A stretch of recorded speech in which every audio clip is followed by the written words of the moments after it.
sinamahan namin ang MBB 4th runner-up na si Caitlyn De La Peña kasama ang buong pamilya niya sa isang gabing dinner with Father Lino.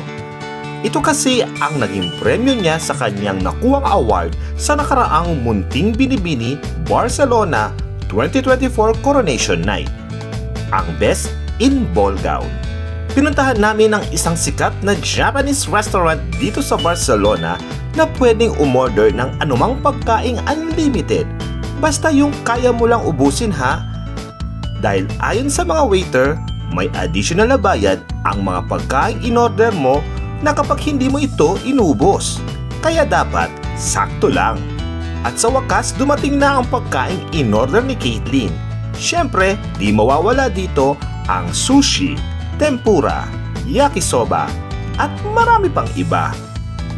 Super nag-enjoy talaga ang buong pamilya sa dinner kasama ang cura paroko at lubos ang pasasalamat nila kay Father Lino.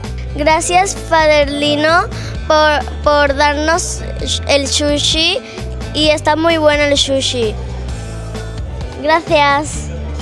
Gracias. Gracias po kay Father. Sa pagkakataong nakasama ang pamilya, okay? Tuloy lang ang buhay. Okay? Caitlyn?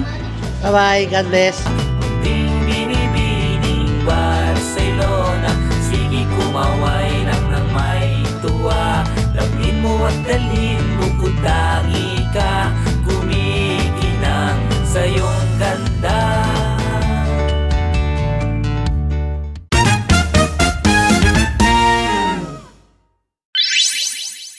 Paskong Pinoy Festival, Barcelona, December 7, 2024.